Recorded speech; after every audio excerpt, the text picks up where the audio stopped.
Smallmouth and largemouth bass are two of the most popular game fish found in North America.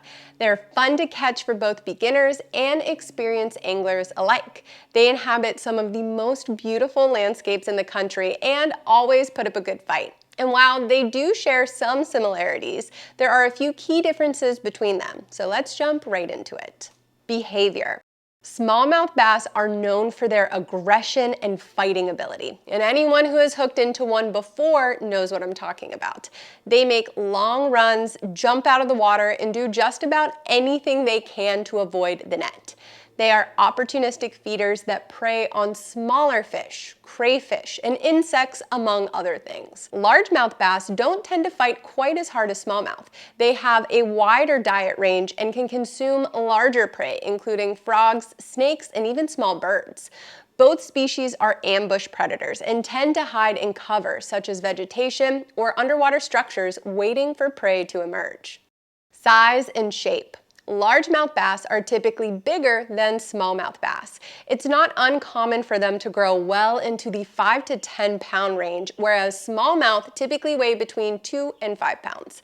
Smallmouth tend to have a more streamlined and elongated body compared to a largemouth bass. They have a sleeker profile, if you will. Largemouth, on the other hand, have thicker bodies with a larger head and mouth, hence the name. Coloration. Largemouth typically have green and olive-colored bodies with streaks and spots of black blotches along their sides. They also have a distinct horizontal stripe along their side known as the lateral line. Smallmouth bass appear to be brownish or bronze with dark brown vertical stripes and blotches. Each of these specific colorations and patterns provides them with camouflage for their specific environments. It's also important to note that different bodies of water will produce different variations in the patterns. A largemouth caught in Florida might look quite a bit different than one caught in New York. The same goes for smallmouth. Habitat.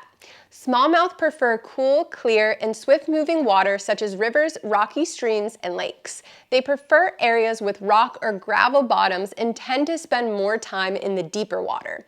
Largemouth bass, on the other hand, thrive in a variety of habitats, including warm, weedy lakes, ponds, and slow-moving rivers. They often inhabit shallow areas with dense vegetation or submerged structures like fallen trees and docks.